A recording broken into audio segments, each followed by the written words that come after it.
Temenin aku berendam air panas di Bandung yuk. Halo Sobat Purba, kita lanjut lagi main di Kawarengganisnya ya. Soalnya ini masih satu jalur, satu kawasan. Dan jujur aja, bagian ini tuh yang paling aku tunggu-tunggu dari tadi. Jadi, setelah kita naik Ranjang Sultan itu, perjalanan belum selesai. Dari situ, kita masih harus turun ke bawah buat masuk ke area kawahnya langsung. Jalannya tuh menurun pelan-pelan dan makin ke bawah suasananya makin beda. Dan pas aku nyampe, wow, serius ya Sobat Purba, view-nya tuh berkabut gitu. Dan bau belerangnya tuh mulai kerasa. Jujur, ini pertama kalinya aku ngelihat tempat kayak gini secara langsung. Rasanya tuh kayak bukan lagi wisata, tapi kayak masuk ke dunia lain. Di Kawarengganis ini ada beberapa area. Yang paling depan banget, kalian bakal langsung disuguhi kolam kawah yang kelihatannya tuh tenang. Tapi jangan ketipu, area ini tuh nggak bisa buat berendam. Soalnya panas banget Sobat Purba. Ini tuh lebih cocok buat jalan-jalan, lihat-lihat, dan ngerasain sensasi panas alami dari dekat. Airnya panas, tapi masih bisa diterima sama badan kita. Jujur awalnya tuh agak kaget, tapi lama-lama tuh badan beradaptasi sendiri. Ditambah lagi, airnya tuh mengandung belerang. Dan saking panasnya, di beberapa titik sampai keluar gelembung-gelembung kecil gitu dari dasar kolam. Serius, ini tuh pemandangan yang jarang banget bisa kita lihat kalau cuma hidup di kota. Nah,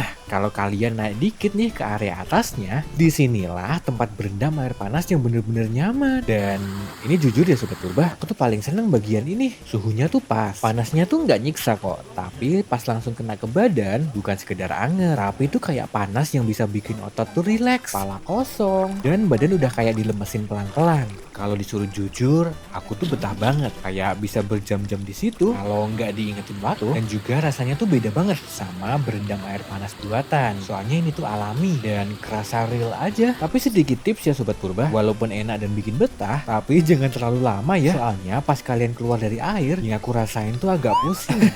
Jadi cukup nikmatin secukupnya, dengerin badan sendiri aja gitu. Dan karena udah mulai sorean, matahari tuh pelan-pelan mulai turun. Aku akhirnya mutusin buat balik lagi ke area atas. Tapi enaknya di Kawarengganis ini, buat balik ke tempat yang awal tadi, kita tuh bisa naik ke Ranjang Sultan lagi. Artinya apa?